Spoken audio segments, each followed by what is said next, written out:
trying to get some Black people in here and some Asian people in here, but that's kind of what I'm asking. Get to a point where they say, okay, let's try and make this a little bit more reflective of the people. We do pay attention to that because we don't profile designers really, but we do feature models and real people.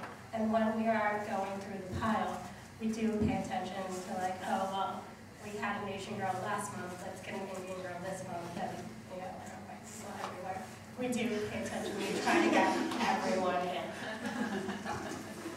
And Melinda, I know, I mean, you have a wide array of people that you show on your blog. Is that something that you think about the diversity issue first, or is it just about product? Because product, you know, there shouldn't be a color of design. It should just be about good design. Yeah, it is. It's about both, absolutely. And quality of the design is first and foremost when it comes to what I feature on my blog, because you can't just be a person of color and expect to get shine. I mean, that's just not enough.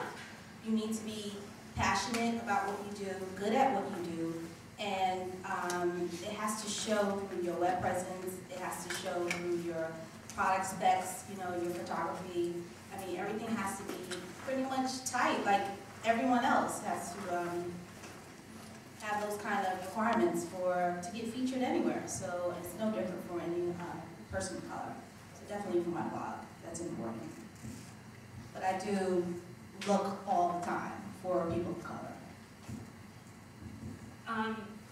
For my blog, I have to say, one of the most interesting things was I've never gotten more emails that we do like a feature called 10 Questions. I've never gotten more emails than I did when I featured Afro Chic, if anyone's ever heard of her line of awesome pillows. And then the second most emails I ever got were from your fans, and like you guys have both really reached out to your fans. So I've been going to people who you guys recommend on your blog.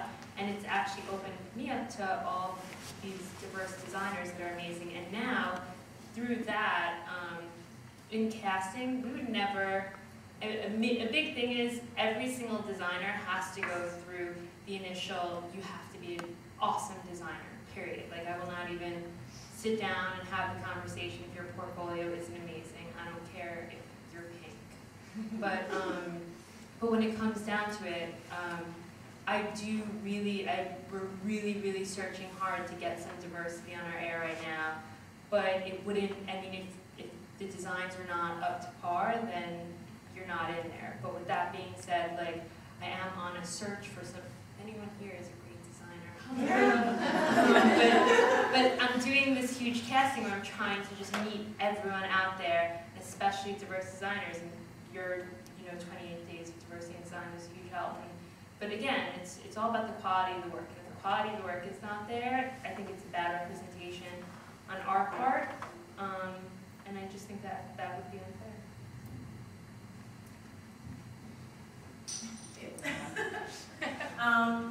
Do you think, I know in a lot of magazines, they tend to, Domino used to do it in the past, like they would have the actual designer's face behind the product.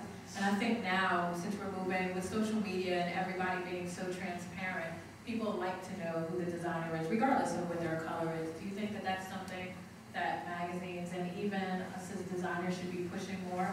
Because I know some editors I spoke to said they never get like a bio shot of the people that are sending their stuff, pitching their product. Do you think that that's something that should be considered? That we put a face behind design? Sure, I think so. I'm all for that.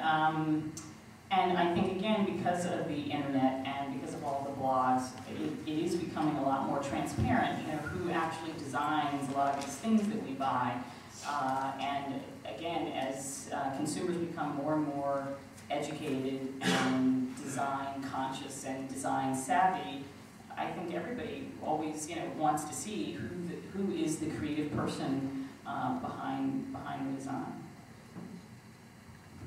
I totally agree. Like, designers are the new rock stars. I'm not just saying that, they really are. You see, I mean, and I think someone was telling me today that hotels are really the showcase of that at this point. You see, like, the Ace Hotel in Palm Springs, and everyone's like, Jonathan Adler's drug sign in the lobby. Like, you remember these people, and it's their calling card.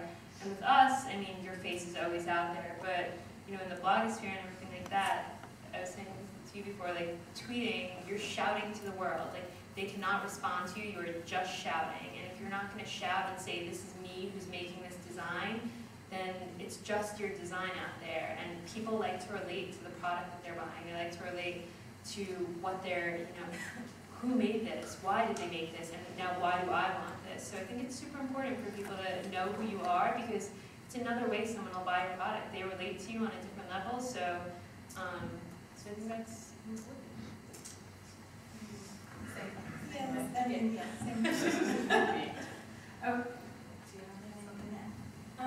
I feel the same way, but I don't really pay attention until I actually pick the products. So I have recently featured hammocks and high tea, and I just realized that this was a woman of color. And So she's right there. I know. I just realized that, but I love your products, and that's why we chose to publish them. I think if we did profile designers, I would pay more attention, but since we don't, I don't really. I mean, I know lots of designers, and I do like to see that in shelter magazines, but since I work for a lifestyle, it's less important for us. Lindsay mentioned Twitter, and anybody that knows me knows I live in the social media space. Whatever new thing comes out, I beta test it, like I jump on it. I love social media. And it's actually been really helpful to put myself in the forefront on different things. Do you think that social media could become one of the great equalizers that kind of levels the playing field a bit? And that's to everybody. Definitely think so, because the design world for a long time was very exclusive, and now it's getting less and less exclusive and more accessible to people who are really interested. So you can follow like Heather Clausen of Visually Chic now, who would have never had a voice unless she worked at a magazine or she was on TV. So I think it's going to bring some interesting new blood.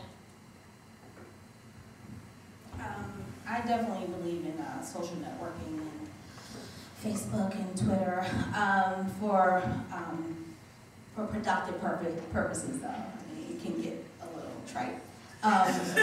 But as far as like, finding people who have similar ways of thinking and ideas and pushing certain, philosophical agendas, it's very important to connect with those types of people, because it creates this community of like-minded folks who can inspire each other as well. And you learn so much just from what the general population is paying attention to.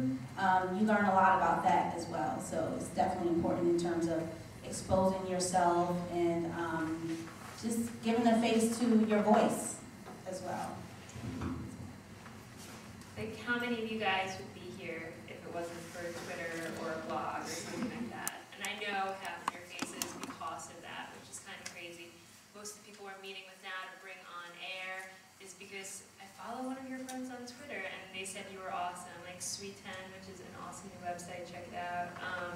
All that stuff comes in through this. It's just, I guess it's kind of like the heroin of information. You're just getting a shot of it, and it's coming straight to you. Yeah, no, it's totally addictive, but on the same note, we have so much information at our fingertips, and to get to know about a 20-something designer who made a super cool new product you never would have seen otherwise, or just anyone, like you'll go to a DIFA event and you'll meet someone, and you'll find out that they write this blog or something, and they're a celebrity to me. Like hammocks and high tea, awesome. Like you tweeted out to me, and then I checked out your stuff, and it's amazing. Or Michelle in the back tweets, Nicole, like everyone here, it's just this amazing thing where I don't have the faintest idea who you are, but I feel like you're my best friend, and we're like having a sleepover date. So I think it's just amazing. So I'm a little old school, and I have to admit that I don't Twitter, and I don't have a Facebook page for my business, but I'm learning about this, and again, but I think it's great. I think there's obviously, for a younger generation, a newer generation, if you want your voice to be heard, and you want your things to be out there for people to know about it, it's whatever media, whatever form actually works for you. So if that, again, I think for sort of my generation, it was the traditional media outlets, which at that time really were just the shelter magazines.